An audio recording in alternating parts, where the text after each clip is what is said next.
You can start. Chitrakshi, is it okay starting? Yes, sir. Okay, thank you very much, Dhanatiki. Let's start. Friends and colleagues, let me welcome you to the 110th webinar of the series Rethinking Cities that INHAF is running for the past 3 years. Today, as most of you know, we are conducting the second part of the webinar. We had one yesterday on the same subject on the water crisis in Bangalore. And as was done yesterday, we are exploring short-term measures and long-term solutions to tackle this man-made crisis. And I want to repeat this, that we are emphasizing solutions and the way to move ahead on this. If the expert who spoke yesterday were to be believed, there is no need for the water crisis in Bangalore. Because what came out yesterday was that if we conduct ourselves logically and rationally, there is no room for the crisis. One of the panelists, that's Dr. Anant Kodavasil, and I have difficulty pronouncing his name fully, the chairman of Ecotech Engineering, he said, and I was very surprised, that the source of 64% of the city's water need are the STPs that the city has. If the STPs produce, I think, required water, and I'm sure we are in for more surprises in today's webinars. I'm sure many more new ideas and many more new revelations should come. As I said, this is 110th event of Rethinking City webinar series. It has been a long journey, but I must admit, very eventful and enjoyable. In this period, we have had opportunity to examine close to 50 urban themes and sub-themes with over 500 urban experts, specialists, professionals, and community groups from across the world sharing their views, perspective, and solutions. It also resulted in a book called Conservation and the Indian City, Bridging the Gap. So that was the first book we produced. And a second book based on some probably 6 webinars is in the pipeline. And we call it City Economy in India and Global South, Growth, Inclusion, and Sustainability. So second book is getting ready as well. Well, for today's webinars, I must thank my old friend Vishwanath. He's the advisor to Barme Environmental Trust. He readily agreed despite very busy schedule. I know he's extremely busy, but he's very kind in saying, yes, let's do it. We're very, very grateful to him.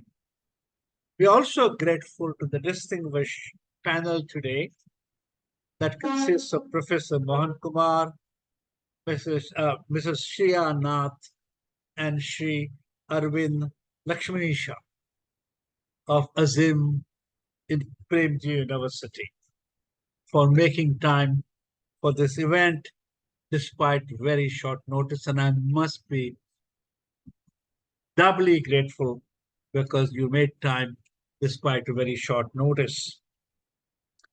Over the years, while introducing the webinar series, and I've done this for 3 years now, of Rethinking City, we try to explain as to why we are doing it and what do we want to achieve. And in introducing this webinar series, and that's what I'm doing now, we've essentially talked about three-part narrative. One, that we as people, government, and professionals have not understood the enormity and complexity of India's urban challenge. That's the first thing that we have not understood, either as government or as people or as professionals, the complexity of our urban challenge. And that our inability to understand reflects in the response pattern and gives us quality of cities that we have, be that small city or a big cities, be that old city or the new city, be that infrastructure or governance, be this water or environment or climate change. Though the cities are known to be the engines of growth, they are saddled with multiple and multidimensional challenges. And our first major task in channeling the urbanization processes, managing growth, and planning development is to find new directions and better working solutions. The second thing we talk about and we emphasize is that there are many resources outside the government system, in the private sector, and even in the non-profit sector, if we look for them, which could be tapped to address this complex urban challenge better. And our third point is the need to meeting the urban challenge properly a wider societal partnership. And we emphasize that we need a wider societal partnership if we want to manage our urban challenge well. Those forces and resources combined together, working in tandem, will give us better measure of the challenge and will equip us for a better response. So that is something that we have been emphasizing and repeating webinar after webinar, that the idea is to have a societal partnership to deal with the urban challenge. Today, I'm not elaborating on that narrative, but presenting a new idea for the consideration and response of everyone who's here. And that too is an integral part of meeting the urban challenge collectively and in a societal partnership manner. The idea is to put together, through a collective effort, an urban manifesto for the national election, which has been announced and is around the corner. The idea is to articulate, Shreya ji, I'm glad you're nodding in acceptance. That we should know that the idea is to articulate in some detail what should the new government do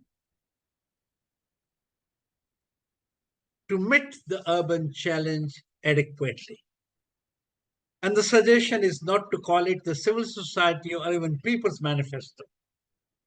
It is what the country should do in the coming 5 years to put in place systems, institutions, and investment plans, not only to improve the cities as places to live, work, grow, and aspire, but also to define pathways to ensure livable, sustainable, people-friendly, inclusive, and climate-sensitive cities by 1950. And that is not asking too much. The government and the Prime Minister are already talking about Vision 2047. The government and the Prime Minister in 2050, India will have close to 870 million people in cities. If we want those cities to be better places, the work should start now. And what better opportunity than a national election in which 970 million people will participate? This is mind blowing.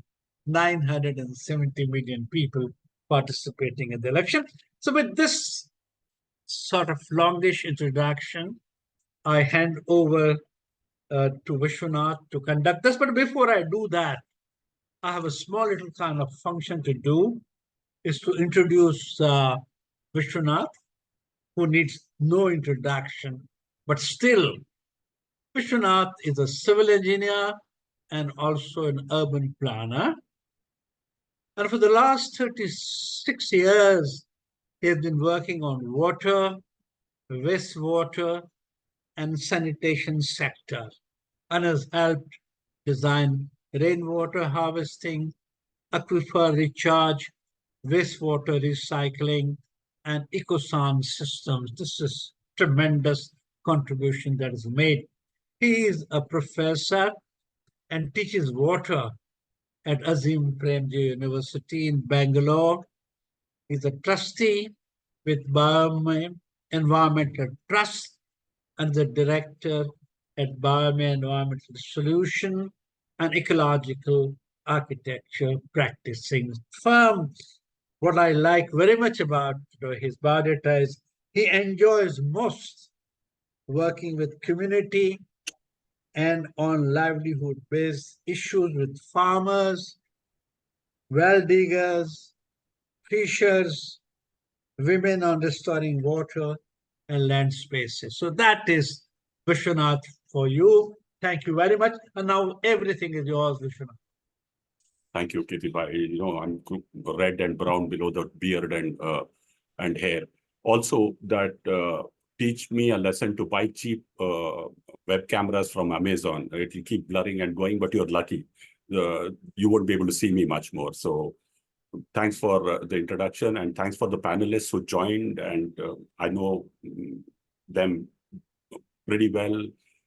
Distinguished panelists, thanks Shreya for making it not a manel, right? So therefore, that's also very important that we don't make it manels and keep old men holding forth for a long time. That's not something that is enjoyable here. It's not my job to hold forth as much as to just moderate.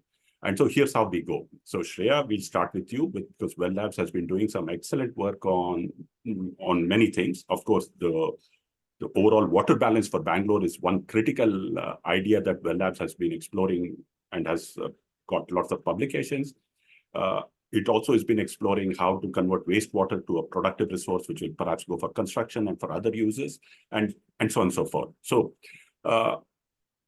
Shreya will go first, Arvind will be second, and Professor Mohan Kumar, who's a distinguished scientist.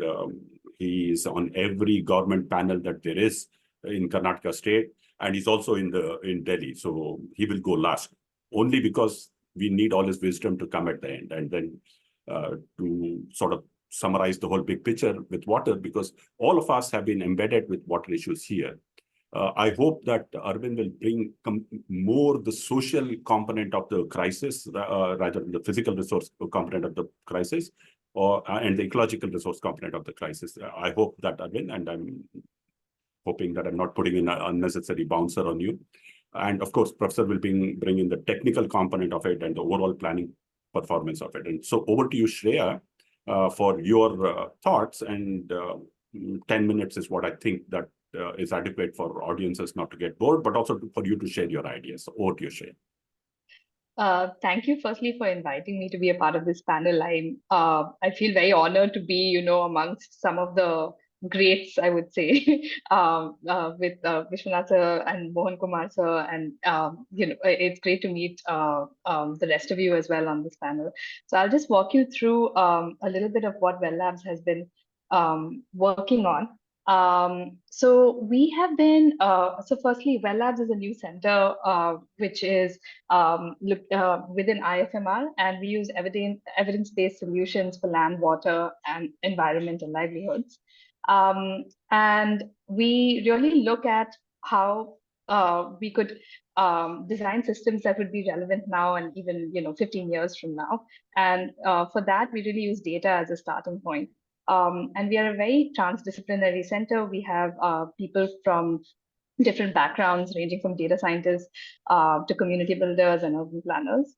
And we always start with evidence, a firm base of evidence, data and numbers, and then we hope to co-create visions with people already working in that sector, so they're able to add layer of nuanced information which you can't get just from data, and hopefully enable the ecosystem to actually implement these solutions.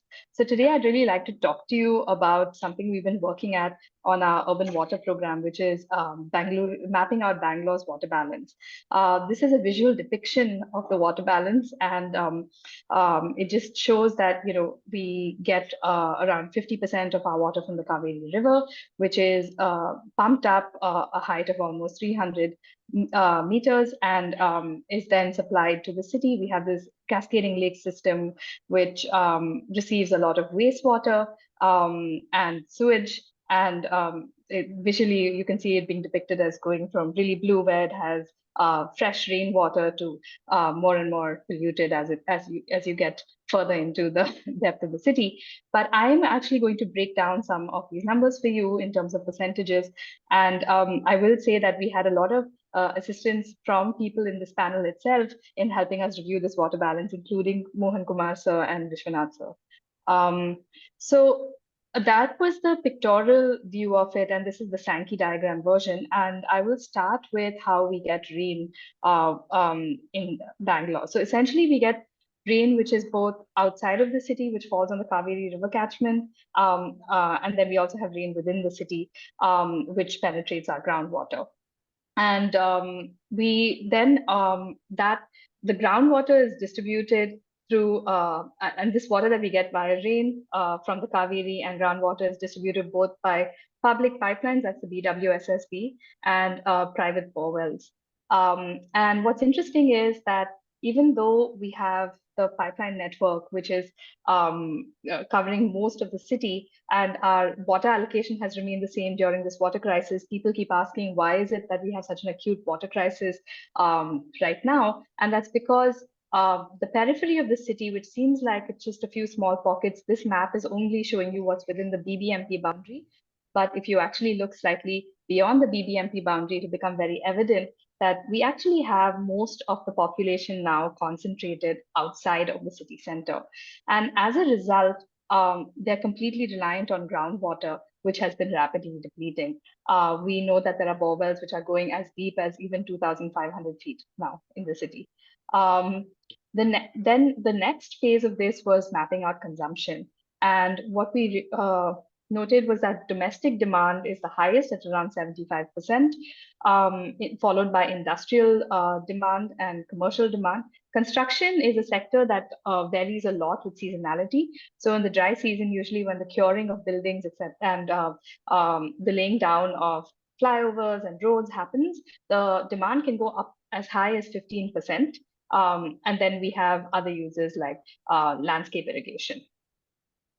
And then we mapped what happens once this water is consumed in these different sectors. And we looked at treated wastewater and untreated wastewater. So Bangalore actually has massive potential with reusing wastewater simply because around 76% of it is treated. So it's approximated that we have around 1,300 MLD being treated in centralized plants and around 615 MLD being treated in decentralized plants.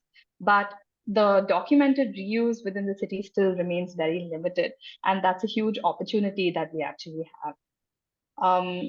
And what's happening right now with this water is the treated and untreated water actually mixes together and is let into lakes, which is why we see some of our lakes actually covered in water hyacinth and experiencing eutrophication.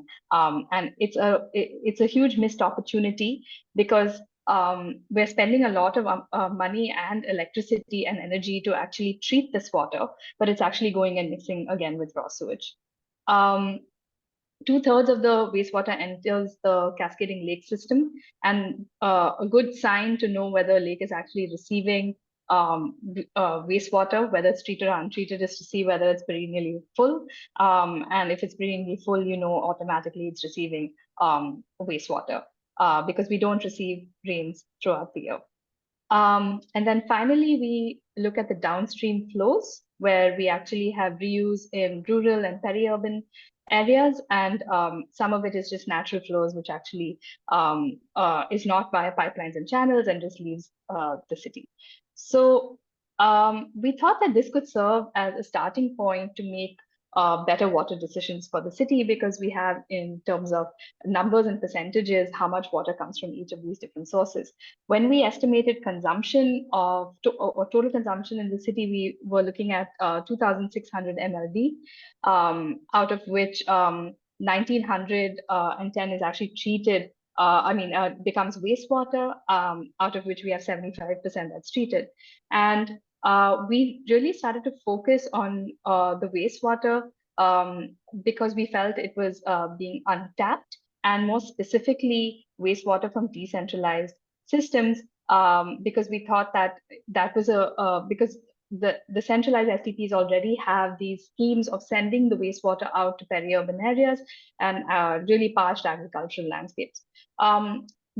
We think that the decentralized sewage treatment plants can play a huge role in mitigating the current water crisis, because the same apartments that are facing water scarcity often have sewage treatment plants located within them.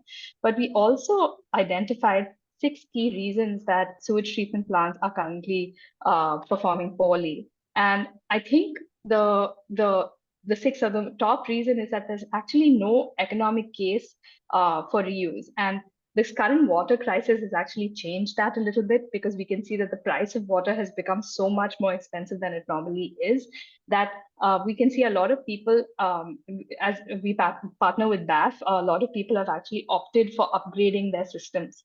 And there's a host of other reasons, including the fact that there was an inhibitor policy which did not allow for reuse outside of the apartment fence because it was complying with the National Green Tribunal law. Transportation of wastewater is as expensive as treating the water itself. In any case, when you're transporting water via tanker, it's very energy intensive and also expensive to do. And then there are some technology related issues where, although there is no consensus that we have been able to find between different experts on the optimal treatment technology, we know that if the systems are actually designed well and run well, there's a possibility of getting good output with a whole host of different technologies. And really looking at strategically placing putting systems in place for operation, whether that's having service contracts or having some kind of technology options that help with actually running the systems, could help here. And finally, last but not least, is the negative cultural perception around wastewater and the yuck factor associated with wastewater. One of the theories we had with regards to wastewater was, if the water was to be sold outside the apartment fence, the excess water. So right now, most apartments are using their water for toilet flushing and landscaping, which takes up about 30 to 50% of the water that is actually treated in their sewage treatment plants. There are overall approximately 2,500 to 3,000 sewage treatment plants in the city, which are collectively treating 25% of the city's sewage.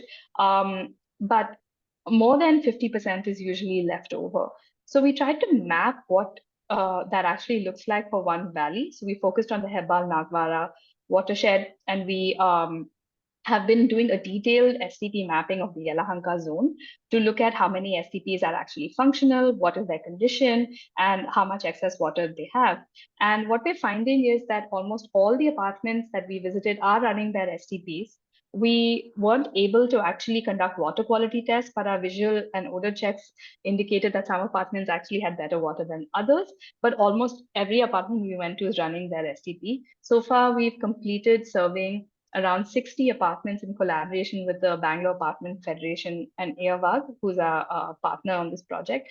And we have found that there's huge potential for reuse outside the fence because of this yuck factor that exists within the fence. And there are uses for this water in construction and industry. And also, Vishwanath has done this project that he should probably talk about in Devanahalli, which demonstrates the immense capacity for water bodies to actually be recharged if they're clean with treated wastewater, and how that actually helps with recharging, the bore wells and wells located adjacent to the lake, which could then be used as potable sources.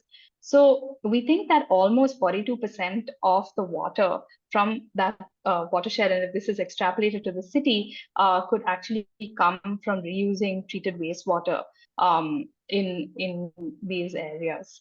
And this is a little bit more about the study on decentralized STPs. And what we found is the cost of actually running these systems seems to be the main inhibitor to actually making them function properly. And there's a marked difference in the price people are paying per apartment when we actually look at the scale increasing. So larger scale STPs which are above 75 KLD, 80 KLD really were functioning, were much less expensive to maintain on a per apartment basis. So this is a little bit about the study we've done, and I'll stop sharing and hand it back to you, Vishwanath. Thank you, Shreya. So just one or two questions. So your proposition that I see is that if lakes are better managed and wastewater is better managed, then there's a substantial supplement to the city's water requirement and augmentation. Would you say that the city would not have any scarcity if these two are done well? I would say that focus on both the local resources, rainwater and wastewater together, can really help mitigate the scarcity in the city for sure. I think that the work that you've been doing with the Million Wells project, for instance, if we really were able to harness rainwater, especially in the challenge there being that it's now raining only over a few months and it's very concentrated into a few hours in few days.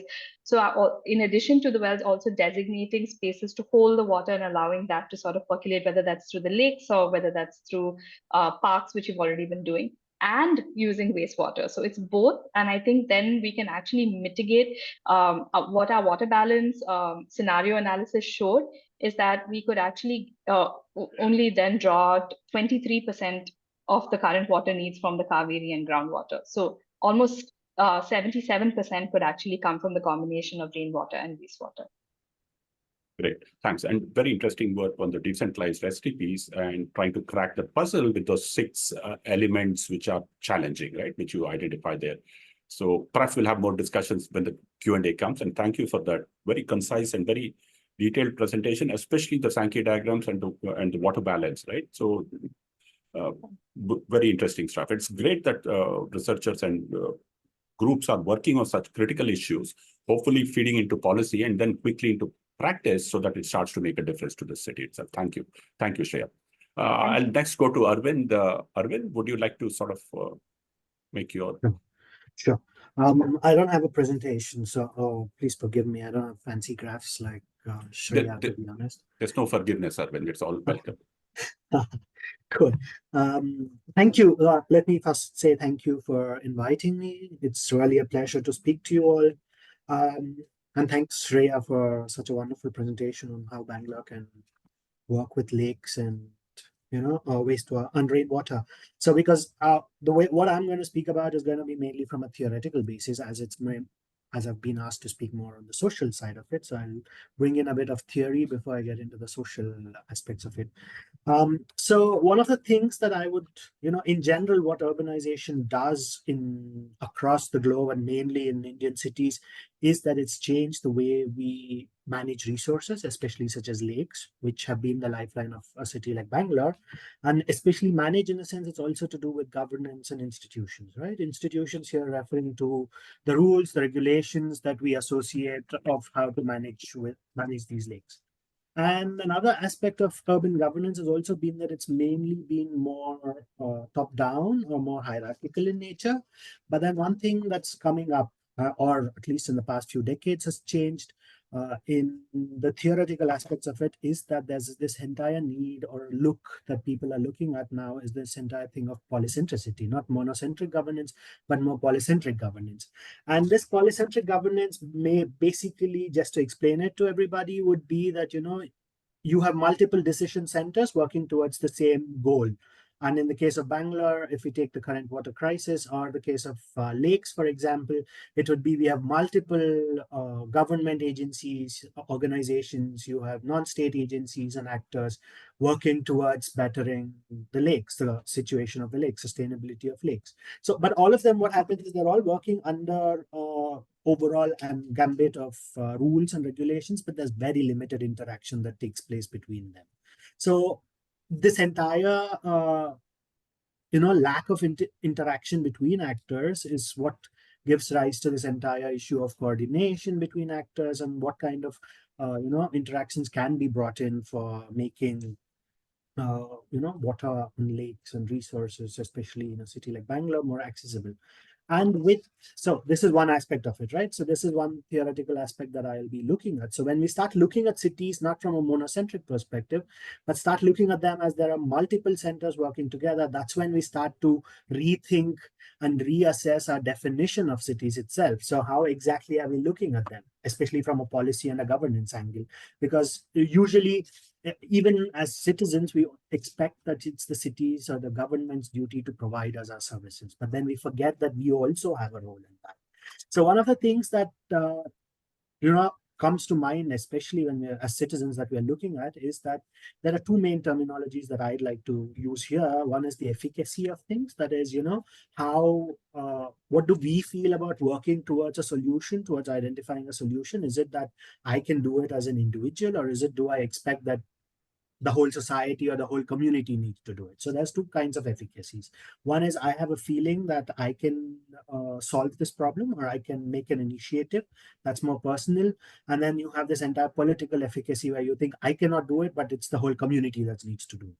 So there are these different, for example, if you're looking at lakes in Bangalore, right? So there are a lot of individuals I do know and we've come across, I'm sure all of us have come across, is that they want to do something, but then they say that, I'm after all an individual and I cannot do anything, but it's the whole, maybe my apartment, the whole RWA comes together or the whole society comes together, we can do it. So there's a difference between that. And the second one is the salience aspect of it. Salience here is the importance that I associate with the resource. And for example, if you're talking of water here, water is quite important, but then breaking it down, as Shreya was also pointing out, if you're going to look at Bangalore's water crisis can be mitigated by, managing lakes and harvesting rainwater, and, the thousand wells practice, that's, million wells, sorry, the million wells aspect that's going on by Vishwanath sir, I would say that there's this entire feeling that how exactly are we looking at it? Is it more that it is of personal importance to me, or is it more a personal importance to the society or the community as a whole? Research has shown that at least in the urban setting, it is more a feeling of community. It's less a feeling of me alone. So until and unless that entire community kicks in and says, we want to do something because it is important for us, there's very little action that's taken place on a social or a societal level, at an individual level. There are cases, of course, but then majorly I'm speaking that, these two basically efficacy and salience play a very important role when it comes to working around resources such as lakes and water issues and stuff. So working on all of this, one of the important things that theories also throw out when in terms of especially looking at polycentric governance, is theory kind of says that there are it gives three options to citizens. One is you can voice your concern, voice your issues. The other one is you self-organize to solve those issues. And the third one is you start exiting. That means it's just leave the city and move out. And in the case of Bangalore, especially with the current water crisis, I think we see all three of it, right? So there are citizens and communities which have been voicing for the past several years and continue to voice again to the government that, these are the issues and these are the things that we need to do.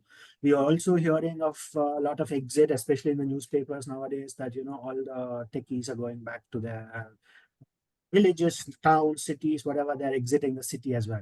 But on the other hand, there's this entire gambit of self-organization that is not very much researched as well, but gaining traction in the recent years would be self-organization. So how are communities self-organizing? What is driving their push for self-organization? Why are they doing this?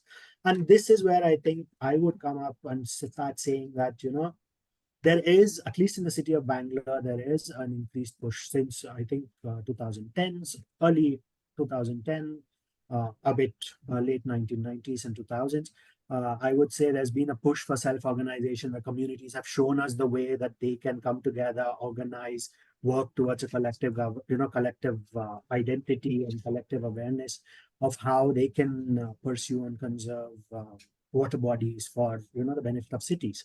But then another thing that comes here is this has been very limited, and it has not been able to expand to the level that, at the scale of the city, as much as the city is expanded, which has also caused a lot of issues when it comes to problems of fit.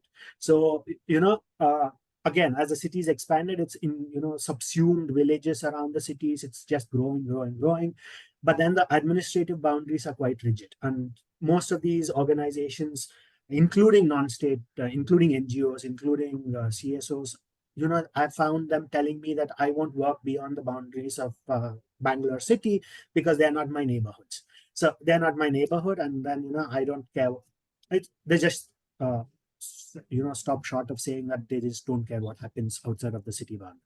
So there's this entire concept of problem of fit also that comes in, which kind of starts pushing this entire agenda or an entire need that there's a need for greater interaction between actors, both societal actors and the state.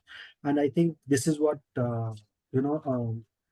Kirti Shaji was also saying in the beginning with the 3 points that he was saying, that, there's a greater need for interaction, coordination.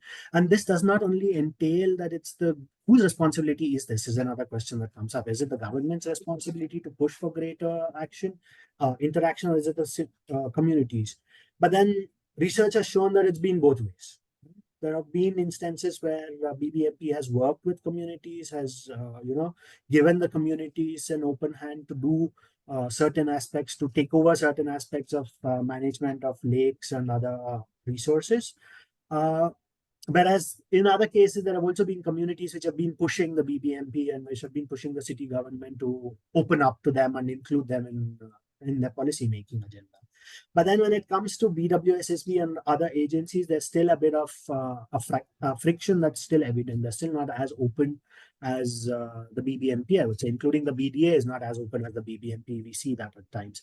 So there's this entire need that, there's a need for these government organizations itself to start communicating with it between them and also start including local citizens and local, NGOs, CSOs, including the private actors, including CSR companies, including, CSR funders and donors, which still is at a very basic, it's still a long way to go.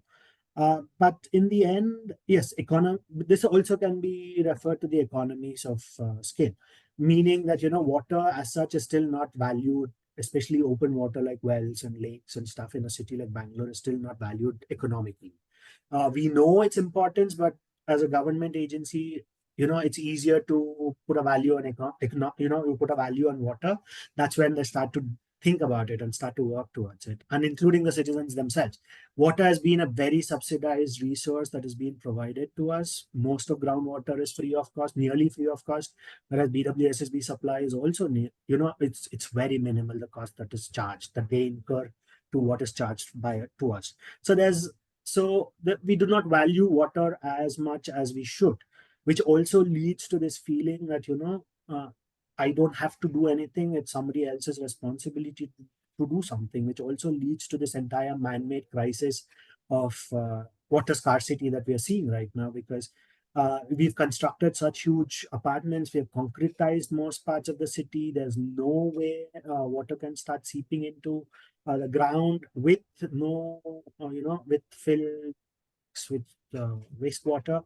So where exactly do we get water from is a bigger question, and nobody's asking this. At least at the citizen level, we should start thinking about these things. And I think I would, this again boils down to this whole fact that even to this day, the urban core of Bangalore still gets water, whereas it's mainly, as Shreya was also pointing out, it's mainly the outer boundaries, or the peri-urban areas which are facing these water issues. And that is where I think I will come back and end my discussion with what I started, is that there's a greater need for us to define what urban is itself. So unless we define what urban is, we define it based on population, it's easier to just demarcate and let it go. But maybe when looking at it from a governance perspective, I think there's a greater need to define it more from a resource-based perspective, or a community or a social-led perspective, which is missing in the governance. So I think, with this, I would end. Thanks, Arvind. Always love getting an academic in a panel discussion, because then I have terminologies which I learn a lot from. So thank you for pointing out the issue of efficacy and salience, the interinstitutional coordination. But I'd like to press you a bit more on the social exclusion component of it. Much has been spoken about Bangalore being the new Cape Town, but there have been parts of Bangalore which have been Cape Town for decades together, right? And there have been parts of Bangalore which, for want of a better word, is Johannesburg. They always have had water. They will continue to have water. So water is not just a physical good. It's not just there, but exclusions come from legal exclusions, social exclusions, political exclusions, all these exclusions. Your position, insofar as I see, is one of negotiations and democratization, where you decentralize democratically and get participation from hopefully the more vulnerable groups for better access to them, right? So that's the sort of argument that I could see, and that it's also that peripheries and old villages are also zones of exclusion or inclusion, depending on how you view it in an urban vocabulary, right? So thanks a lot. I mean, really like the addition that you brought to Shreya's broader physical resource distribution model. You're talking about the institutional model and the governance model, which is fantastic. Thanks a lot. So I'll come to Professor. Professor, you've heard Shreya and you've heard Arvind also, and you've been sitting on the technical committee of the BWSSB, and you modeled and you've done so much work with your students on it. And so you're a sort of a living encyclopedia of Bangalore waters. Your thoughts on the present crisis, and what exactly, as Kirti Bhai was asking, where should we push ourselves to find solutions for this rapidly growing metropolis? Professor, floor is yours. Thank you, Vishwanath, and thanks to Shreya and also the Kirti, or Arvind, for giving the background. But still, if you permit me, I'll just go through the whole thing so that people will get a perspective of what is this Bangalore water about. So that then we come to whether it is a lake or groundwater or recycled water, whatever it is. Very historically, of course, 1896 it started, to 1933 or T.G. Hurley, to 1974 Kaveri Stage 1. I think which we should all be very proud. It was one of the first water supply schemes of 100 kilometers length, lifting by 500 meters in India, number one. Like we always take pride in our power generation, Sheshadri years like that. Then every 10 years it's coming. Like 82, we had Kaveri Stage 2, 135 MLD, 1993, Stage 3, 2002, Stage 4, Phase 1, 2012, Stage 4, Phase 2. That was 300 MLD, 500 MLD. Then it's 2024, it's expected another 775 MLD to come. Of course, one may obviously ask, what is this guzzler? What is it Bangalore is doing? They're guzzling so much of water, getting it on and on. We shall have to quote your own work. It is actually a one-stop. This water comes and stops here and goes elsewhere. We'll talk about it, why it goes, what happens. It is not that with the whole water is guzzled up by Bangalore itself and it's evaporated here, which is not a correct way of looking at things. Then one of the things will be, when you try to look at the magnitude of it, it comes into it about 93 GLRs at different levels in the whole city, and administered with about 16 divisions, 43 subdivisions, 146 stations. Ground level reservoirs. There's an audience which is not civil engineering. GLR, sorry, ground level reservoirs, but which is locally up in the hills. Locally, we put it so that we always want to give the water supply through gravity ground level reservoirs. We do that. And then, it comes to 16 divisions, 43 subdivisions, 143 service stations, and it ends up to DMAs, wards, like that. The connection wise, about domestic connections is about 8 lakhs, 8.5 lakhs. And non-domestic connections is about 72,000 are there, industry about 32,000. This is the only city, probably one can say it's 100% metered. Because I sit in other committees or other cities and things like that, I can say some of them are all, obviously we are proud of it, but at the same time, as we go along, we should also see what best we can do for the city. One of the key things which changed was we were 2005, we were 225 square kilometers, BBMP area in 2005. Overnight, we became 800 square kilometers. That's a planning which government somehow accepted, and that's what it was. Then imagine, even now in 20 years down the line, we are still struggling to bring water supply and sewer network into this 820 square kilometers, 800 square kilometers now. This is called BBMP area now. The next stop is BDA 1200 square kilometers, which is there. Another stop, which is obviously mind-boggling, is BMRDA, which is 8,000 square kilometers. Okay, we'll not talk about the 8,000. We'll go up to the BDA 800 square kilometers. One of the things, all this water is coming in. Obviously, we have about 1.4 crores, 14 million people which are there. The connections, I talked about it. If we just divide it, everybody is getting water. Obviously, it never happens. There is a lot of inequity, a lot of, the variations across. We'll talk about it. Now, what happens to all this water? There are 35 STPs which are running, and about 1300 MLD, about 80% of what being supplied right now, 1450 MLD is being supplied as on today. 80% of it, roughly about 1300 MLD, is actually treated. Out of which, I should also mention about half of it meets the NGT standards today. Even though it is a secondary treated water, it meets the NGT standards, and it is safe for disposal of into natural water bodies. Then we also have about 90 MLD of tertiary treated water. This means it is drinkable quality, but then nobody is going to give it for drinking purposes. In fact, one of the things in this crisis we are talking about is this water can be used for non-potable purposes, anything they want. Incidentally, I read in paper, cricket stadium is picking up for IPL also, or something like that. Then the otherwise, when we talk about it, all that is started with Kabban Park. We have a membrane technology plant, not now, almost 15 years back or even more, it started. Nowhere other than industry, nowhere was there where a membrane technology plant for tertiary treated water was there in any board across the country. The BWS started in Kabban Park, thanks to BDA, those days we should even mention. And that water is being given to Vidhan Sabha, then our assembly, then even governor's house, other things, all for tertiary, though it's a tertiary treated water for non-potable purposes, it is debatable what to do. That's what is being happening. Learning from that, in fact, I should also say that ISA campus is also actually having a dual water supply, membrane technology, about, we have 1 MLD, 0.5 MLD, two of them, 1 MLD plant, which is running. The point what I'm trying to make is with these things, the stress on water supply comes down. The stress we have ourselves, we have seen it, the stress on drinking water supply comes down. And of course, people are there who will debate, why are you giving tertiary treated water for, non-potable purpose? Why don't you give it for potable purposes? Still, I think we are not ready, where we call it plant to pipe, mixing up, directly giving it. We are still not ready. Maybe we have to mix it up with the other blending water and then treat it again and give it. That's exactly what Chennai is trying to do.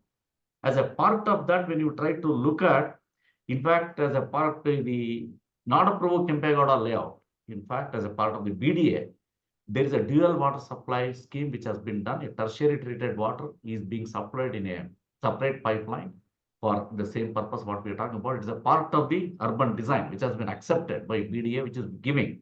The same BDA right now, for another layout, they are not doing. Again, they give the excuse that they don't have money or whatever it is. But all these points are, we need to come to accepting this dual water supply, start giving that so that the water supply stress will come down when you try to look at.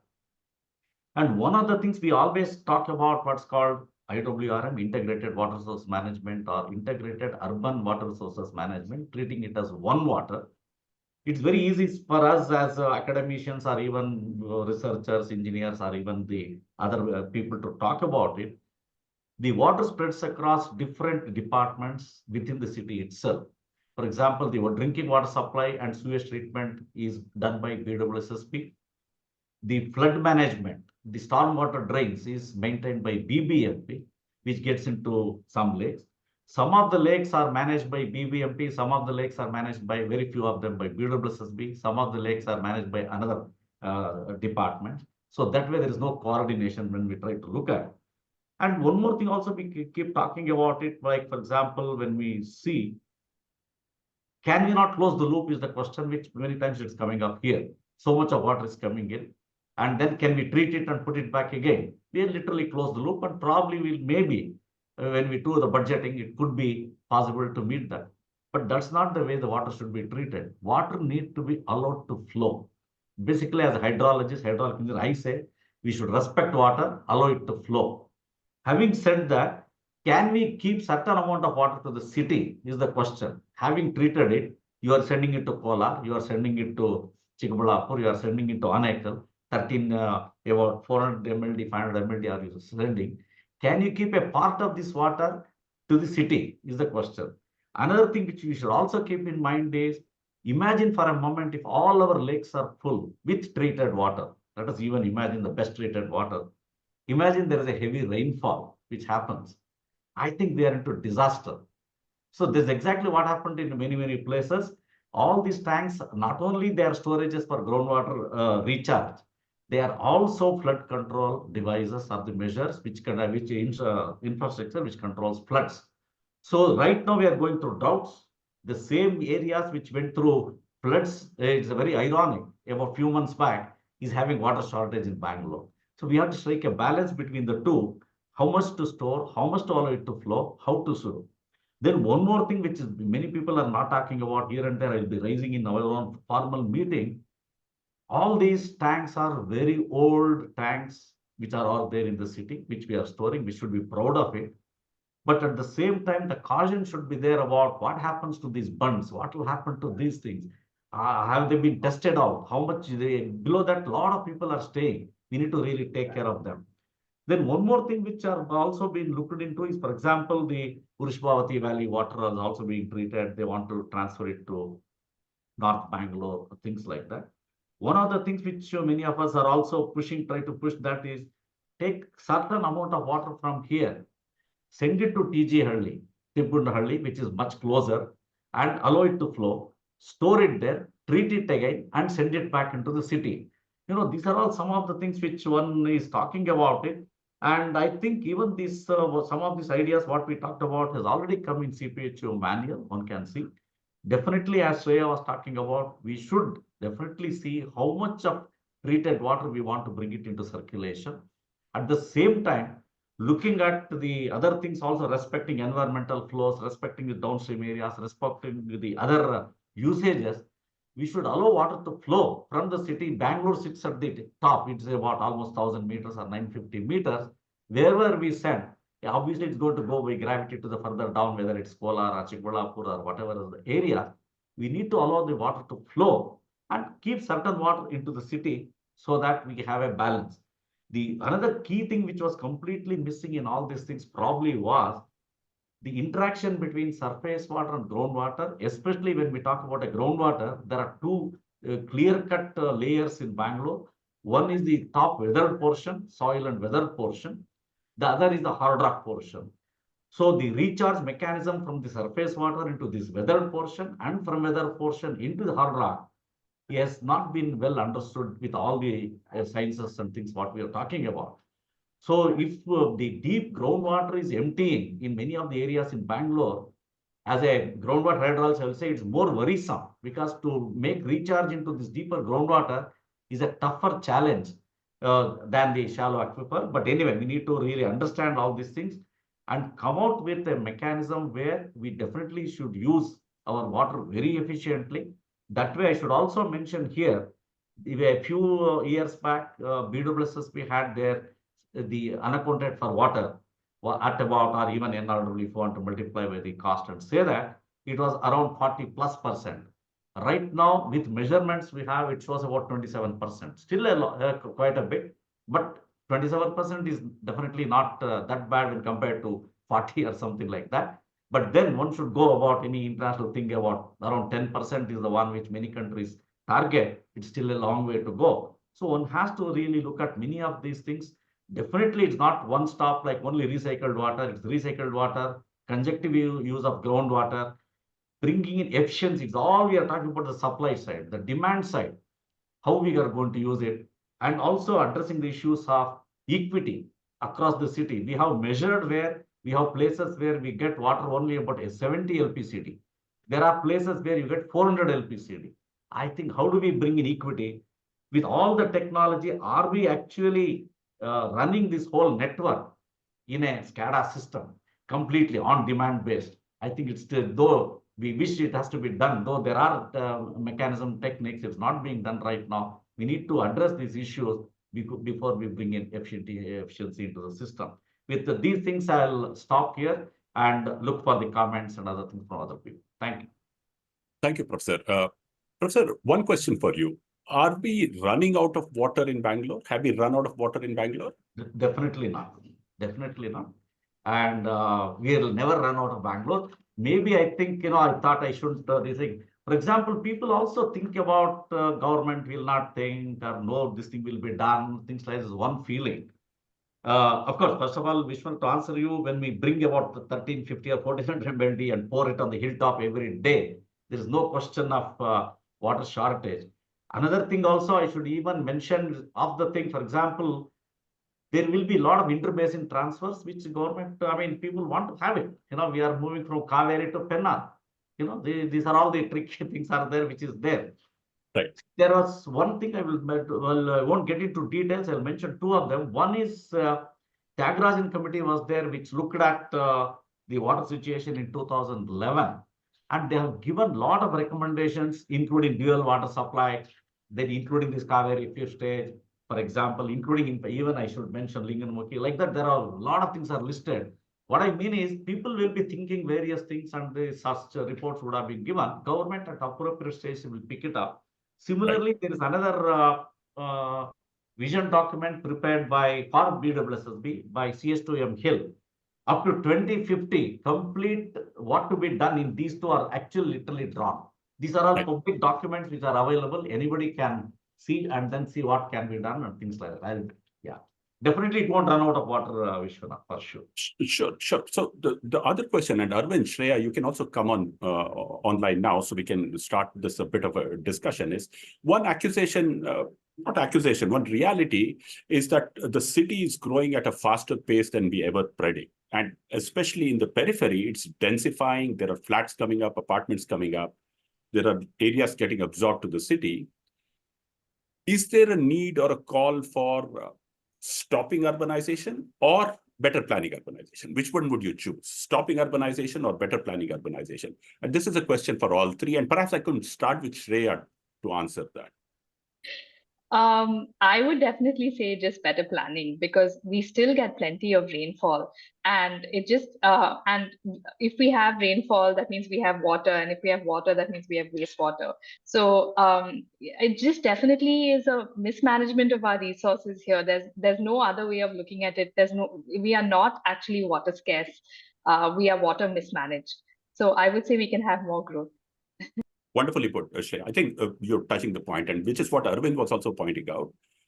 What we all know broadly, I think most citizens of Bangalore know what needs to be done. Lakes need to be protected, aquifers need to be protected, leakage has to be reduced, wastewater has to be recycled and reused. This is sort of common knowledge at an apartment level or at other levels. The question is, what needs to be done to get this done? What is the governance mechanism that you would suggest, Arvind, which will bring in this institutional coordination and the democratization? Is there that imagination with you? A very tough question, because every time you speak to people, they say that this, coordination, is an impossible thing to do. People have been trying to coordinate with each other for ages. But then one of the things that I would suggest is there's a greater need for bridging actors, actors who can help bridge the distance between community, society, and the government itself, and sometimes within communities and within the state agencies as well.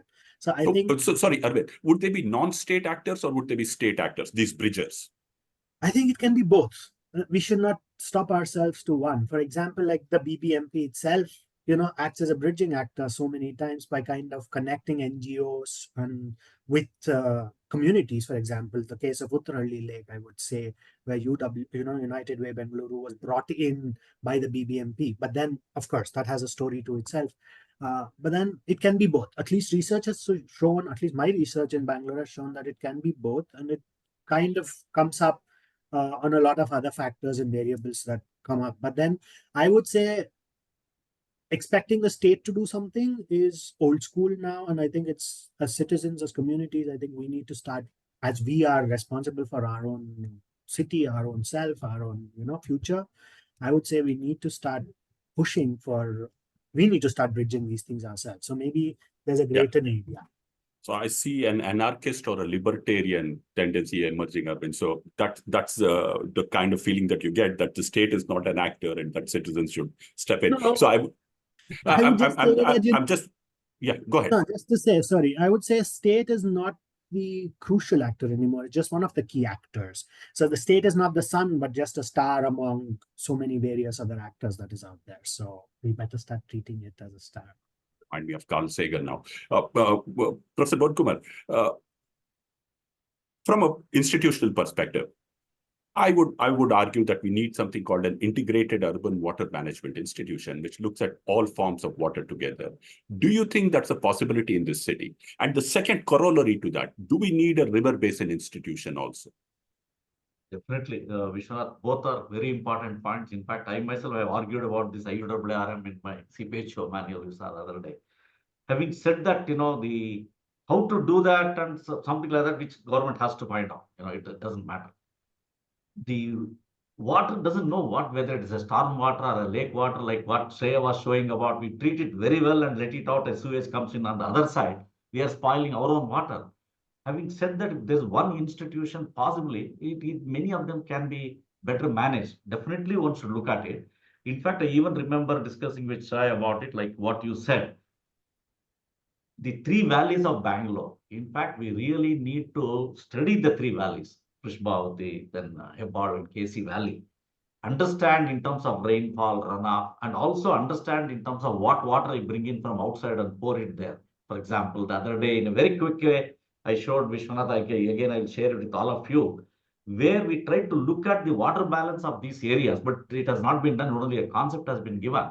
The point what I'm trying to make is literally we should understand all these three valleys in detail in terms of water capacity, and then obviously it gets into other things. Then we will be in a much better position to talk about what can be done, what can't be done, what need to be done, things like that. And most important, having heard Arvind, I think somehow with all these now, the crisis-wise people are coming, or we force them, they come to talk to BWSSB, or the other way around, BWS goes after them, talking to Residents Welfare Association. This should have been a regular phenomena. It should have been like, going on, whether it wards committee to higher things or areas or whatever it is. What is going on? One thing, somehow typical of government, because, both of us, we all worked with them, Vishwanath, they're in a later, it's scared to even talk to people because they will only have complaints. They don't know what to do. But if it's every day they're talking, the complaints will also come down. Here and there will say, okay, we told you did this, you told you did that. The point is, stakeholder engagement is very, very much needed, which is completely missing. Right. Professor, I'll just push you on that again and also get Shreya and Arvind on this. At a point of time, the BWSSB had what is called a social development unit. It had people specialized in community outreach. It had defined a pro-poor policy. It said that people with 150 square feet house or below should get a free connection, that 150 to 600 square feet should get connections at 25%, and that there should be universal connection irrespective of the legality of the plot, right, or the housing unit, right? It wound that up. The BWSSB does not have a single hydrogeologist. Not to critique it, just to mention that when you want to push yourself towards IUWM, the first concern should be for the poor who lack access to water, and therefore we should have the outreach for them from the institution itself. The second should be for the physical resource, where we create capabilities and capacities within the institution to be able to address the problem. Do you think, all three of you, your take on it, do you think that the BWSSB should be made a more rounded institution? Shreya. I definitely think so. And, I think if we look at models where, for me, somebody summed up development very nicely, where development is actually amalgamation of solved problems. And if we look at countries which are sort of developed, they also had utilities which didn't have capacity to do every single thing that you need to do, which is like sewage treatment and then hydrogeology, and there are multiple. It's multifaceted, the nature of water and the problems. So what they did is they really had official collaborations with academia, with research institutions. So perhaps we actually, have entities which are designated, like you very nicely put it, Vishwanath, having an integrated urban water management cell or unit, which has people with these different specializations that can come in. And also somebody, I think Arvind, listening to you today was really enlightening in a sense, because I think I'm always surrounded with the science aspect of this, and it's nice to see the social aspect also, and the important role it plays. And I think, as Mohan Kumar sir, you put it, there are lots of solutions to the problems, but getting those different lenses together with the utility, who's actually the key decision maker here, is very important. But I will say this, if the city continues to grow at the pace that it's growing, the other really important entity is actually residents themselves, with the Bangalore Apartments Federation being one entity we could work with. But I think there are lots of other people who actually fall through the cracks, who need to also be worked with. And I don't know how, I really haven't conceptualized what that looks like in terms of getting, collaborative action for so many different kinds of communities. But that's another part of the water story, right? Actually, only 50% of the population is catered to currently by BWSSB. The remaining 50 isn't. So how do we actually deal with that? Right.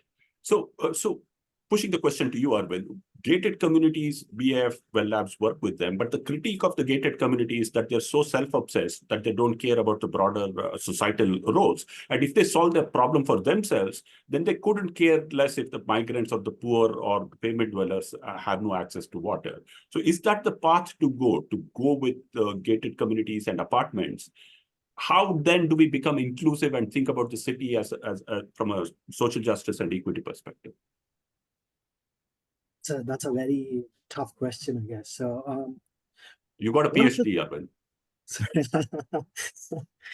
Very recently, I'm still learning the power that comes with it, I suppose.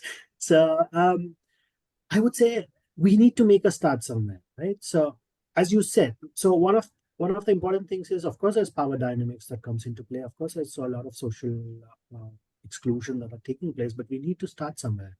And yes, gated communities, apartment complexes are one of the most important actors, I would say, factors that needs to be considered.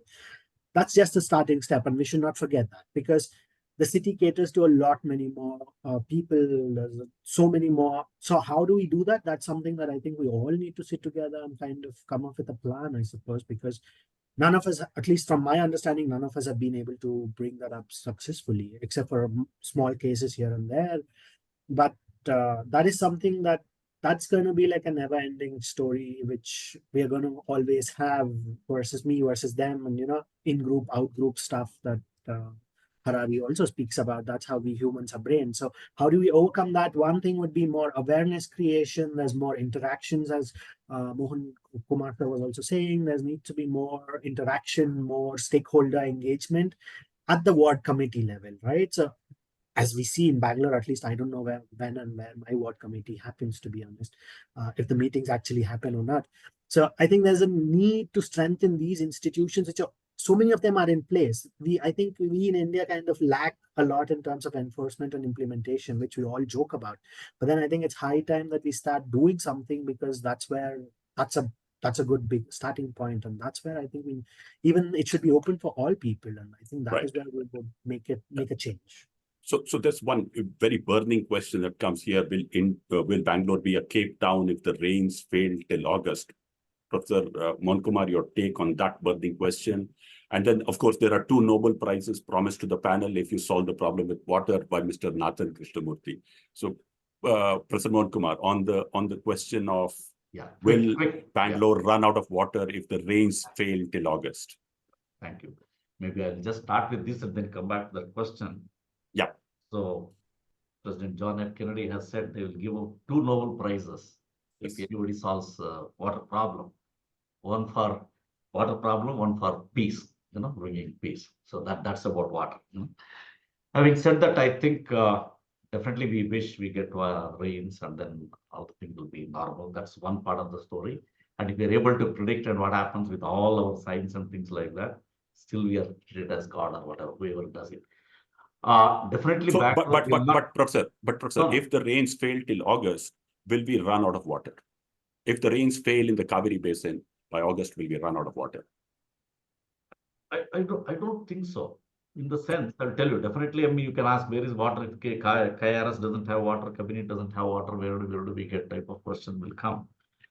But then I think there are certain reservoirs where they'll find water for Bangalore. At the same time, this is where I think what Shreya was talking about, what Arvind was also finding out, things like that, where all this importance to recycled water, reuse, everything will come into picture. So like they always say, when we are pushed to the challenge, and I think it opens up an opportunity. But definitely, I don't wish that we don't get water. But having said that, we start valuing water, a lot more. And the another thing which happened, for example, for Bangalore, maybe it's a laid back approach. That's what I keep talking even in other meetings, which is not correct. Somehow the government finds water for Bangalore. That has put a lot of, I don't know, whatever you call laid back approach for Bangalore. Anyway, they'll find water. You need not to worry about it. If that was not to be, as a river basin scale, what you were talking about, Vishwanath, you are given this much. You take it or leave it, use it or whatever you do, whatever you want to do. If that was the type of planning, by now probably would have been much better in terms of use of recycled water than our groundwater usage. We understand every value of every drop of water. The flip side of it, we argue, even I myself may argue that way if you ask me to chair the court and argue, 60% of the GDP of the state comes from Bangalore. We are almost 10% of the state population. We are that, we are this, everything. How do you deprive us of water? So obviously no government will do that, and somehow they'll find some water and then do something, give a irrigation holiday, whatever it is, ultimately they give. A time may come, I hope it's hypothetical. The whole KRS is for Bangalore. It makes no sense, right? There are other people, there are other stakeholders, other things and things like that. But definitely, I don't think we go to that so-called 0 day. But it puts a lot of stress on us, or the other way around, to think we need to think ourselves, Vishwanath, like you said. What are we going to do? In fact, this is exactly the point. We keep talking about is not done. The scenarios, have we run the scenarios for Bangalore? Kaveri stage 1 not running, 2 not running, this runs, that doesn't run. Groundwater, like for example, nobody had predicted the deep groundwater will be empty. If that is not there, what happens? Even for a minute, say, just think about STPs are not functioning, what happens? Like the scenarios have to be understood, run, like the climate change we're talking about. Then what do we do? Then how do we share the available resource? For example, right now the shortage, it's debatable, it's 20 to 30% somewhere. Let us even put it at 30%, it's a little high. The 70% is there. Do we have the mechanism to share that 70% to 100% of the people? Infrastructure, then something else, other thing which we don't have a mechanism. Yeah. So, Professor, so just to push this point again, should Bangalore be thinking of the BMRDA area, or should it limit itself to the BMA area? It should definitely limit itself to the BMA area. It should not. In fact, the more they add and try to do the centralized supply, Vishwanath, I think we are going to have a lot of issues. In fact, it's an open document. Anybody can see. See, this is a vision document which is there. By CS2M Hill, accepted by the BWSSB. One of the things for North Bangalore they talk about is LML, Pacheti, Kere, and things like that, rainwater harvesting, things like that, which are there. More and more, we should do the decentralized supply. Definitely, as the other panel members are talking about, bring in recycled water into circulation, where the stress on the drinking water system will come down, so that the drinking. But Professor, the new Bangalore is growing in the BMRD area. It's not growing within the BMA area. If you just obsess about ourselves and just worry about ourselves, what happens to Chikballapur, Kolar, Tumkur, and others? Should we not think of a regional plan, putting the region in the context of a river basin? Definitely, as a hydrologist, when you talk about, if you ask me, definitely as a river basin planning, one has to really look into it, because water is that doesn't care. It doesn't care whether it's Chikballapur or Dodballapur, depending on the terrain, it will go. That's what it is. Definitely, that's where we said the carrying capacity of the river basins, sub basins, we need to understand. We need to really look at what can be done. But we should also keep in mind, Vishwanath, a lot of interbasin transfers we are doing of water, quite a bit. So we need to understand when we bring in the other water and pour it here, and what happens if we are changing the hydrology of it, that we should keep in mind. And definitely we should look at as a river basin planning thing. Right. So then the tougher question. Now, there was a question from my ex-boss, Mr. B. Suresh, so you better answer it. Shreya, the question is of ZLD, and he's asking, what about ZLD? What has been your experience with ZLD, which is zero liquid discharge, mandated on apartments who must treat their own wastewater and who are not allowed to legally let it outside their premise? So Shreya, ZLD, how has it been working? What are the problems with ZLD? I actually have an exciting announcement regarding that. The Pollution Control Board just revised their approach to this today with a new order that they've put out regarding reuse from apartments now being allowed for sale outside the apartment fence. And the zero liquid discharge really makes a lot of sense when there is capacity to reuse water within the fence for things like industry, where they can afford to put up, tertiary treatment plants and perhaps reuse that water. But in apartments, considering the cost of treatment is, in some apartments, the STP bill and the electricity bill that they're paying for their individual flats is comparable. So putting that onus on apartment owners when the price of fresh water is mostly low is something that is too much to expect, which is why I think looking at reuse outside the fence has become important. ZLD was introduced so that water bodies don't get polluted. But the irony is that because apartments didn't really have much choice, they actually did illegally let this water out. Most apartments illegally let the water out into stormwater channels. So I would say that the ZLD regulation is very important in some cases, but in the case of decentralized sewage treatment in apartments, it really needed to be revisited. And now we like the fact that the Pollution Control Board has actually revised this mandate. Right. So that's clear that there's a revision in the mandate, and hopefully the mandate will sink in, and hopefully things will change.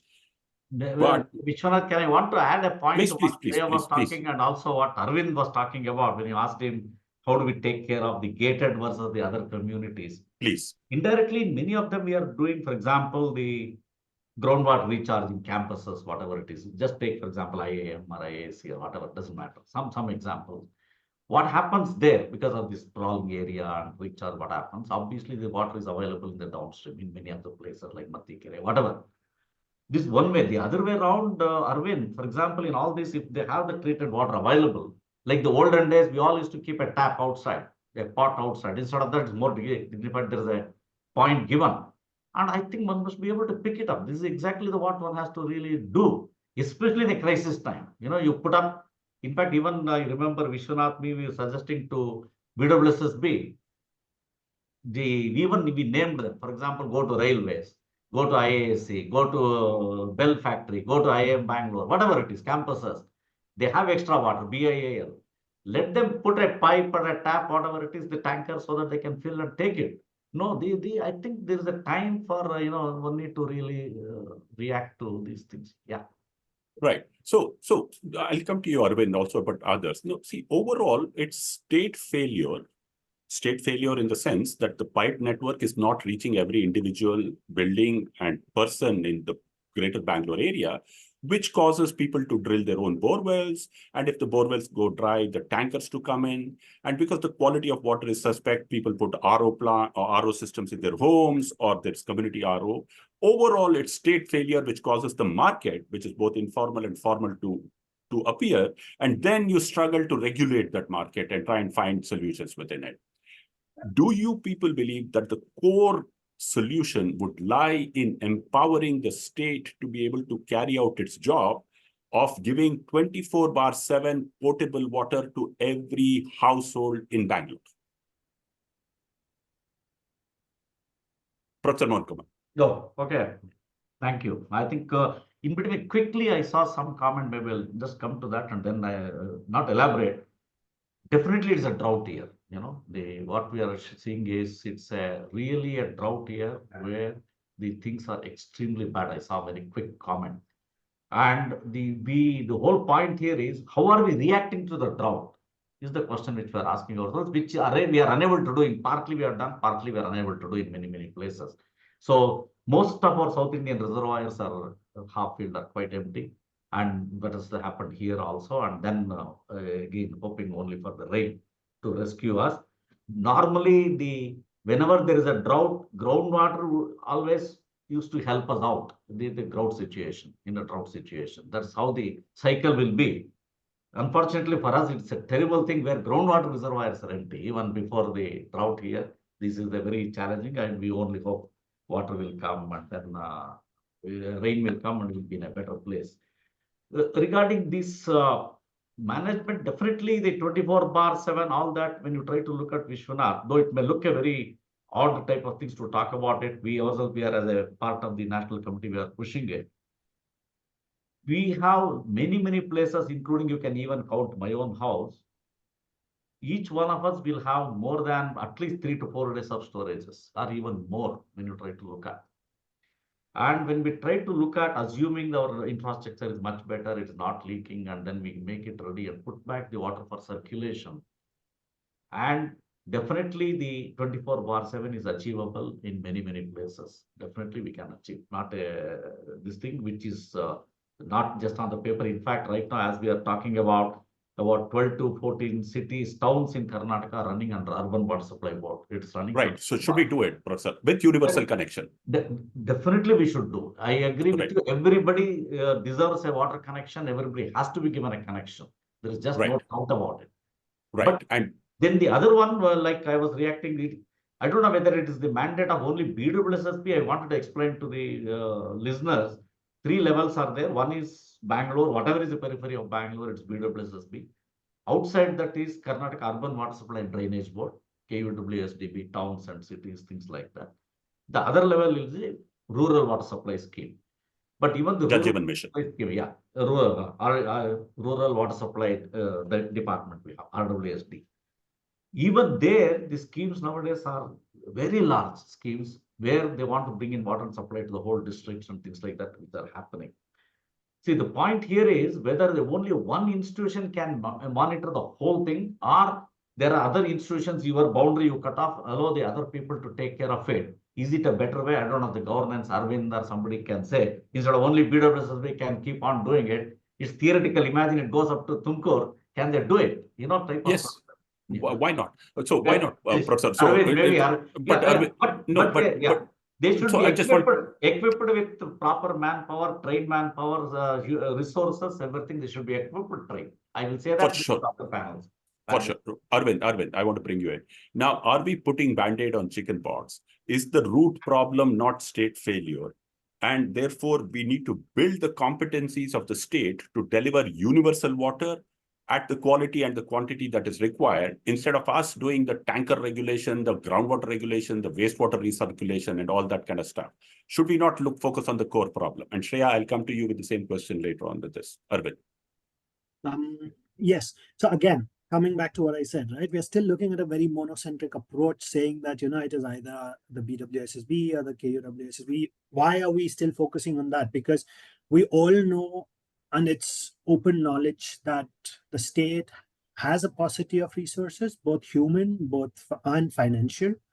Of course, they're very, you know, there's a lot of knowledge out there, but also there's a lack of community and indigenous knowledge that the state, you know, does not take into consideration, especially when it comes to managing water. Say, for example, that was being given that if Bangalore expands all the way to Tumkur, One of the ways, yes, a very centralized top-down approach that, you have the state. Anyway, Arvind, I'll correct myself. I just talk something, let people not get it, No, wrongly. no, I'm just saying, as and when. But BMRDA is 8,000 square kilometers. You draw a line. Exactly. That is true. Right.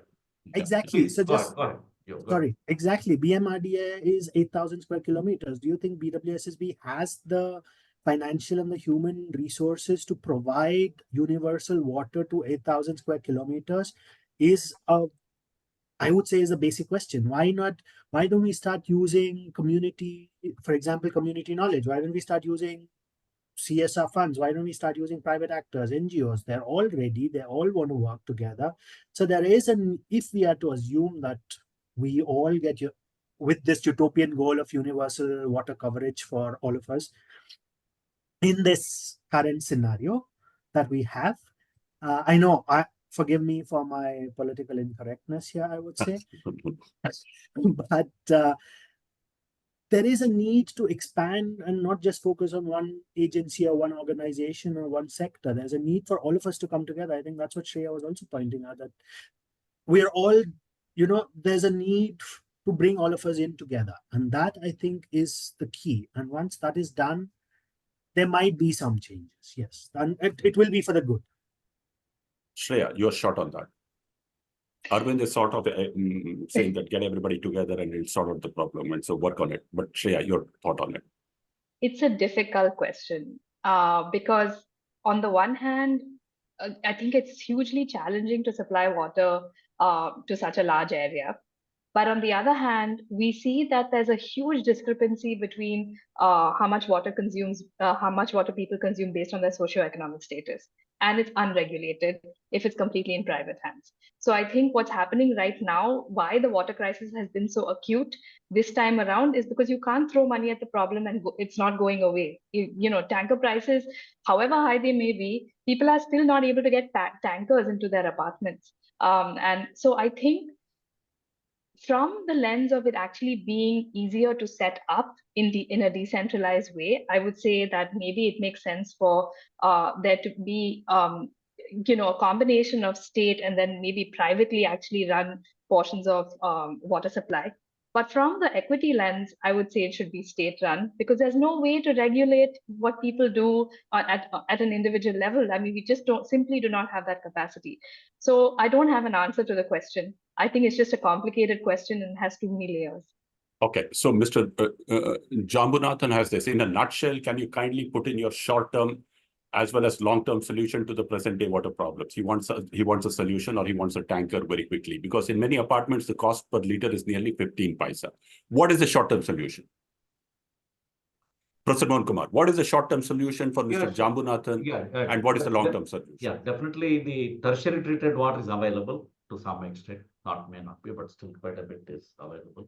Short-term solution, use this water for non-potable purposes and get over the situation is one type of things one need to try to look at. This is what one really need to look at. And more important, and which goes without saying, one should also, whatever little they are using, one must be careful enough to use it, especially bring in efficiency. That's the short-term solution. Yeah. Arvind, you want to take a shot to help Mr. Jambunathan? Well, from a very academic and a theoretical perspective, nothing is short-term, right? Everything is quite long-term. So we still have to do a lot of research to come up with what happens with it, I guess. Yeah. But yeah, so again, long-term solution is from, manage water more efficiently, implementation, and there's a need for more stakeholder involvement and coordination between actors to, kind of bring in points of justice, equity, as well as the reason to see it. Yeah. Shreya, you have a short-term solution for? Yes. So I think the short-term solution, like Mohan Kumar sir already put it, is really water conservation. No one wants to hear that, because that's what can be done in the immediate basis. And also, reusing wastewater is another short-term solution, which you can do at the individual level. I think what the utility can do, Vishwanath sir, you've spoken a lot about this, but the lakes which are actually clean actually take tertiary treated water, put it into the lake, let that percolate, and then immediately reuse. You can also have tertiary treated water being directly supplied to homes that really need it, and the ones that have a water treatment plant would be a safer option, just in case there is some fault in the treatment system, since those those alert systems are not yet put in place. But those are the two options that I can think of for short term. So yeah, so Mr. Jambunathan, in a nutshell, Shreya suggests fill the lakes with tertiary treated wastewater, which is also my suggestion. And Shreya's just backing that up. She's not taking responsibility for that. And she suggests that order tertiary treated water. And if you have a water treatment plant in your apartment, make sure that it's further treated and reused. That's for you, Mr. Jambunathan. I don't know why Arvind is being pushed to answer this question of day zero. Arvind, you want to take a shot at that, or do you want to get into the polemics of it and then dodge the question articulately? I would say it's already been answered, right? So Bangalore is a very important city, so I would not hydrologically. Maybe government Vishwanath, it's a little controversial. I will add a little bit here about. So Professor, let Arvind complete it. Let Arvind complete that thought, Professor, and then we'll get it. Yeah. I would not say anytime in the near future Bangalore is going to see a day zero in terms of we're going to get zero. There's not even going to be a drop of water, I guess. But yeah, there would maybe, if we continue with the mismanagement as we're seeing, at least we would always have wastewater to work with. So I think there would never be a day when we have zero. I think that's my take on it. So I'm not the person to answer. Yeah. So I'll just add, Professor, before stepping. Yeah. For now, the 4 reservoirs in the Kaveri have 39.5 TMC feet of water. 4 reservoirs being the Hemavati, Harangi, Kabini, and KRS. That's the gross storage. There's a little reduction in net storage. And the total demand that Bangalore has till the rains come is 10.8 TMC feet. And that's mid-June. If the rains come in the Kaveri Basin by mid-June, then we don't have a day zero. Otherwise, we can start to worry about that when the monsoon collapses. Then global climate change has taken charge of us. But yeah, Professor, you wanted to make a point. No, just wanted to add, definitely the tertiary treated water, just for the people to understand, it is drinkable. But I'm not suggesting anybody should drink, including me. I will not drink for whatever reason. But we blend it and then allow it to flow and then treat it again and then take it back. This is exactly what many cities are already doing, including Chennai and even other places. Singapore is doing the same thing. That's what it's all about. Having said that, there is a small difference, Vishwanath, to what you were mentioning. The secondary treated water, which is acceptable as per the NGT standards, can we let it out into the tanks? And if it's going to recharge the wells down the line, and by the time it picks up in the wells, it will be generally of acceptable quality. There is just no issue. And also somehow the worries about heavy metals, nothing, it's just not there. I think unnecessary. I've read somewhere, I just wanted to react to that. Heavy metals like that. And more importantly, secondary treated water, as it goes down, it will be acceptable for other purposes, which water will be available. And still we are not at a stage where we come to tertiary treated water and then put it across everywhere. We wish we can do, but it takes time. Right. So I would sort of slightly disagree with Professor Mohan Kumar on this particular front. We amiably and amicably disagree on this. Okay. I will drink the tertiary. I'll drink the tertiary treated wastewater at the Jaipur treatment plant in Kaban Park in V Valley. You can drink it. It's absolutely safe. I agree. We have to look at the scientific parameters, the yuck factor aside, which Shreya has articulated the yuck factor. But if you're truly scientific, you can go to these STPs and drink the treated water. That's the quality of treatment that's being achieved. And it's being pushed in more and more STPs as more and more investments are going in. So truly it's becoming a resource which can be used for more higher purposes. We need to build our faith and trust in the institution and its capability to reliably treat wastewater, which we have lost over time, and genuinely so. But we've also to realize that the institution itself is hugely underfunded and under-equipped to be able to face the massive challenge it has. And what one sees is that the BWSSB engineers are striving in a Herculean manner to sort the problem out.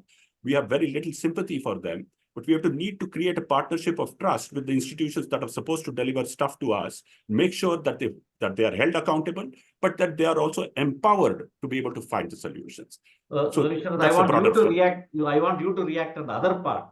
The secondary treated water, which meets NGT standards, being disposed of in the tanks so that it can recharge groundwater. Absolutely. I'm completely in agreement with you, Not tertiary. Professor. By a small difference. Not even tertiary. Yeah, absolutely. Not Secondary tertiary. treated water acceptable by the NGT standards, whatever. That's right. That's right. So then it can be let out into the water bottles. My point was that if you have tertiary treated water, nothing like it. Drink it, otherwise, the standards permit secondary treated wastewater to come into the picture. Overall, thank you. One quick reaction from all of you again. Many of the lakes, Shreya, as you were pointing out, are dry now because they're being desilted. Pelandur, Vartur, Nallurkere, and so on and so forth. Is that the perfect storm, the delay of the Kaveri fifth phase and the drying of the desilting of the lakes occurring together, causing the crisis? So therefore, to deconstruct the crisis and say it's a groundwater scarcity crisis and the delayed crisis of the Kaveri fifth phase, so therefore we need to look at our lakes and groundwater system more strongly and solve the problem rather than to think that Bangalore is going dry, but to focus on parts which are going dry and help them quickly overcome the dryness through recharge of aquifers. Shreya. I definitely think that recharging the dry lakes and recharging aquifers should be something that we are focusing on. But I also do think that we should be looking at direct reuse of treated wastewater in some parts. So I would say a combination of the two. There's enough and more for both, isn't it, Shreya? Exactly. That's right. Yeah. Yeah. So great. I think these conversations are very interesting.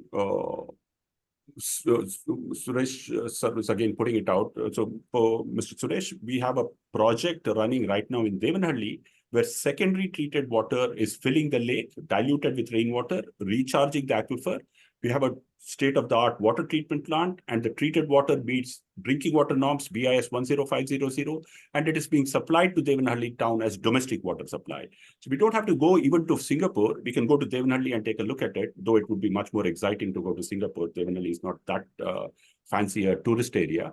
However, this is being done at 1 rupee 50 paisa a kiloliter. The treated water, which meets drinking water standards, is costing 1 rupee 50 paisa a kiloliter at Devanhalli. So there are economies of scale. There are advantages of recharging the aquifer and reinvigorating our lakes. There is a climate mitigation strategy and a climate adaptation strategy, because with this water, there's less carbon emission, less energy consumption. So we need to sort of fix our own solutions, learning from Singapore, learning from India, learning from other places, but to trust the capabilities of our scientists and our institutions to be able to solve the problem at Bangalore level. So that's what it's all about. But thank you for all the interesting conversation. If there are any further questions, or Kirti Bhai, if you want to wax eloquent philosophically, most welcome. No, thank you. I think it's remarkable, very rich dialogue, and I think very educative. Just one small little point, I would like to make, if you allow me to, Vishwanath. And that is this, that I think there has been no mention almost, on the demand side, in terms of how do you reduce the consumption. And I want to give a small little personal example for whatever it's worth. I was born and brought up in a village until I lived there till I was 17 years old, till my school graduation. And because I had to kind of make a presentation in a meeting in China, I started a little study of my own water consumption.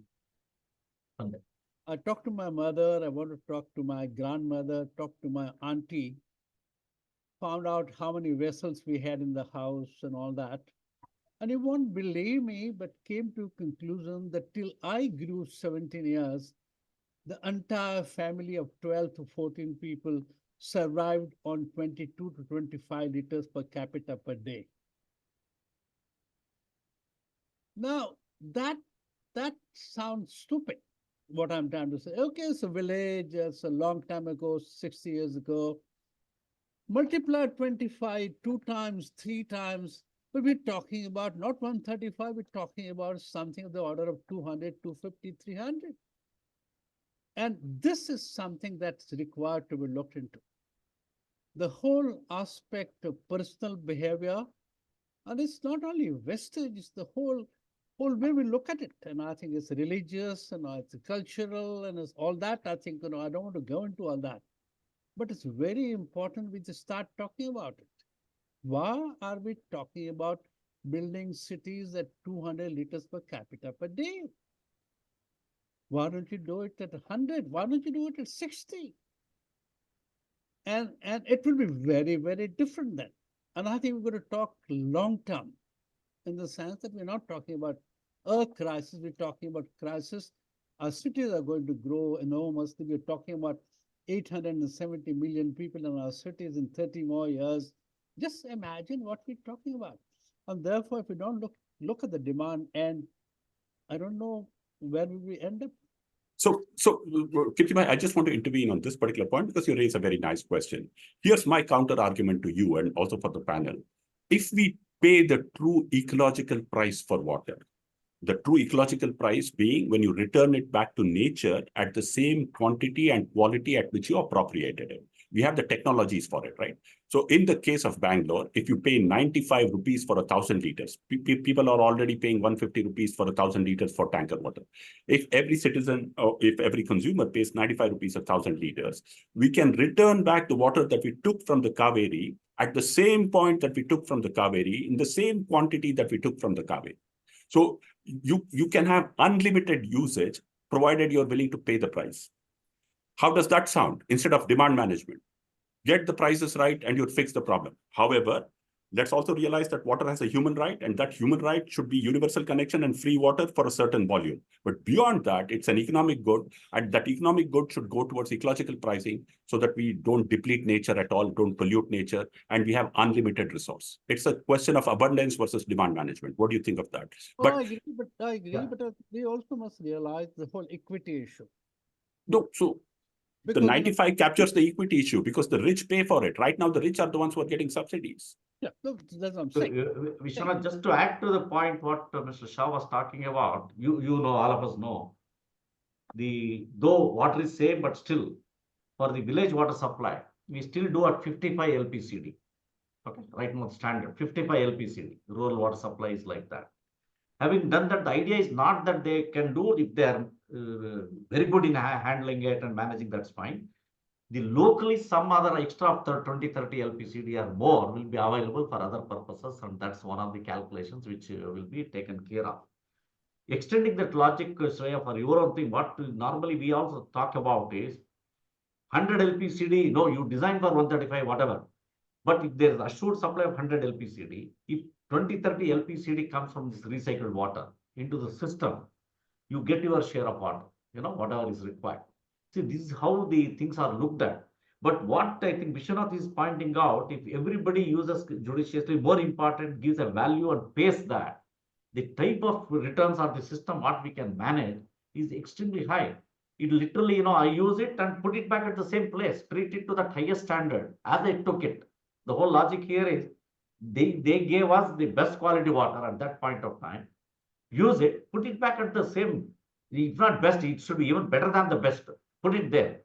That requires considerable amount of resources, and more important, it will be available in a very small way. We are progressing. It takes a long way to go. This is what we mean by, first of all, no treatment was there. All our water supply systems were built. They assuming nature will take care of it. Then the sewage systems were built in slowly, primary, then came secondary, then possibly tertiary is coming up.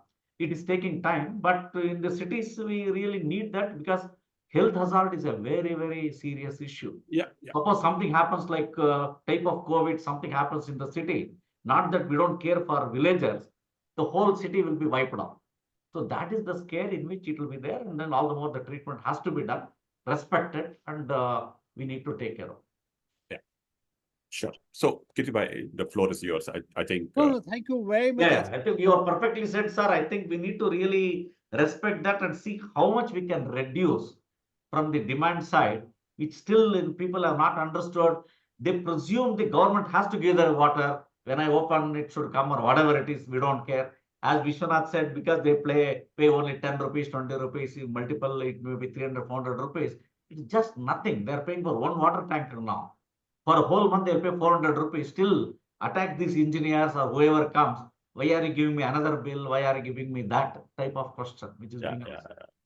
No, but Kirti, the bigger picture is this. We are burdening a generation, not only with water scarcity, but with guilt. If you have a good shower, you're guilty. If you swim, you're guilty. If you water the plants in your garden, you're guilty. Is this the world that we want to occupy and live it in the name of conservation? Or should we plan so that even the enjoyment of water is part of living, right? It's not wasting water. It's not washing your car with tons of liters of water, but even gardening now is ridden with guilt. You have to hide from the BWSSB engineer and pour water into your pots at 3 o'clock in the morning or something of that sort. I'm exaggerating a bit.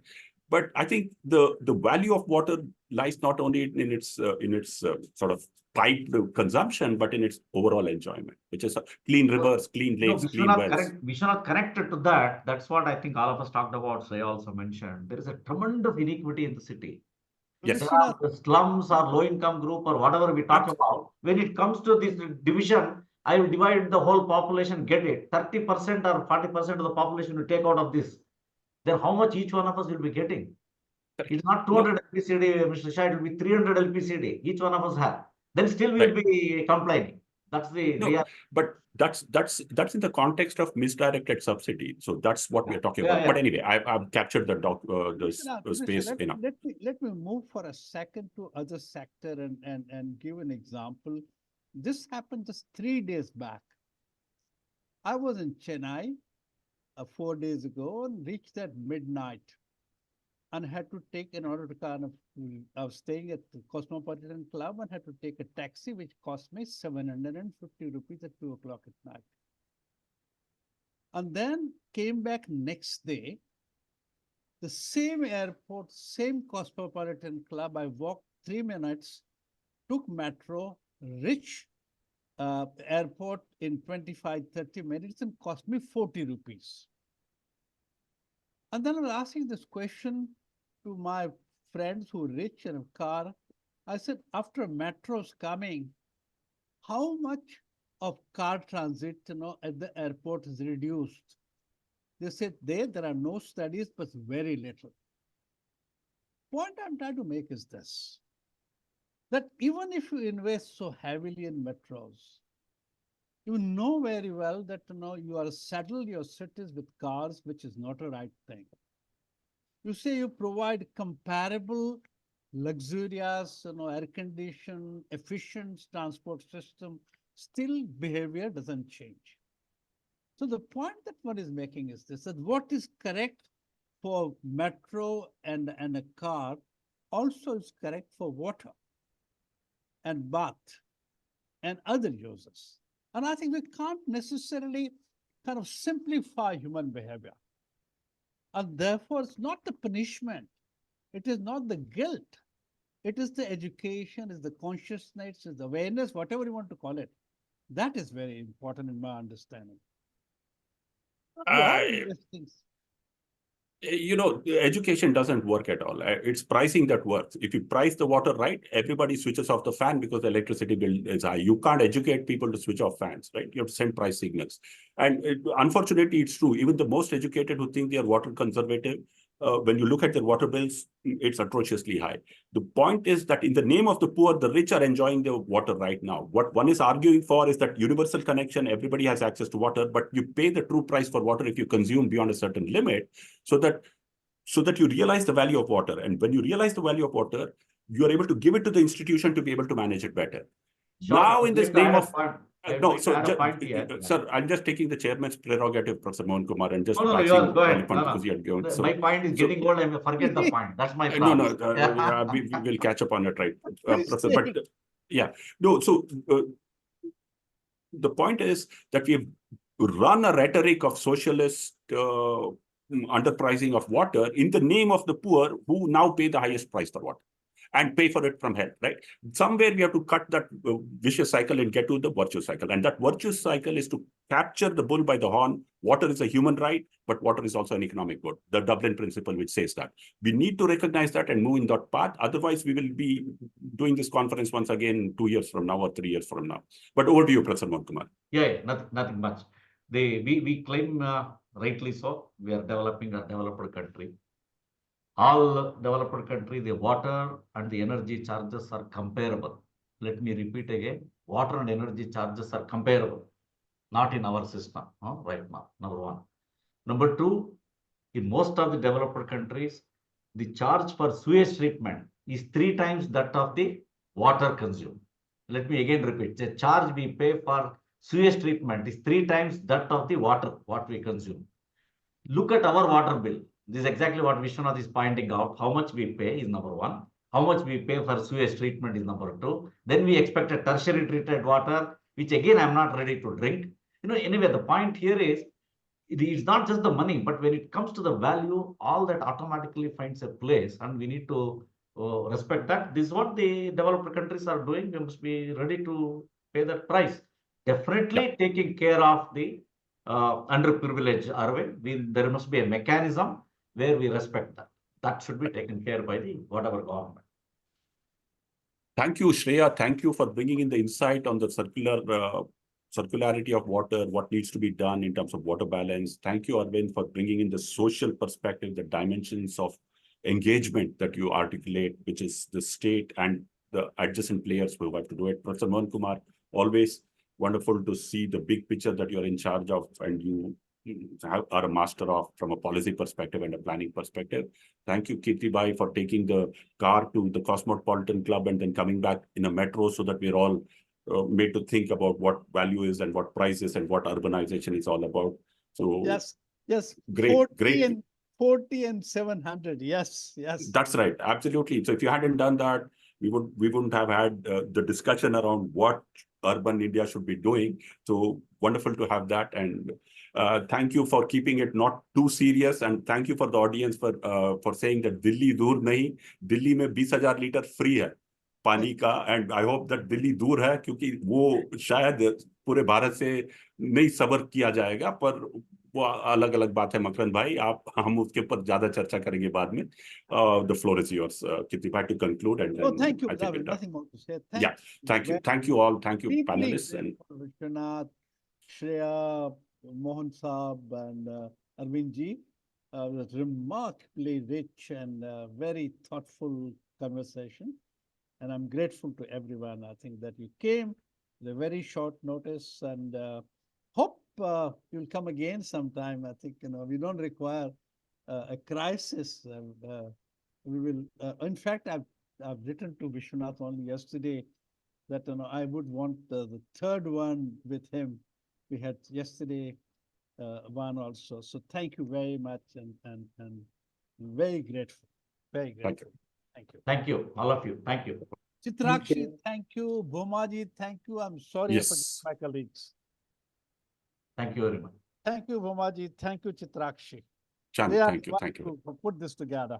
Thank you. Wonderful. Thank you very much. Thank Thank you. you. Thank you. Vishwanath ji, I'll call you and speak to you. Bilkul. Anytime. Yeah, thank you.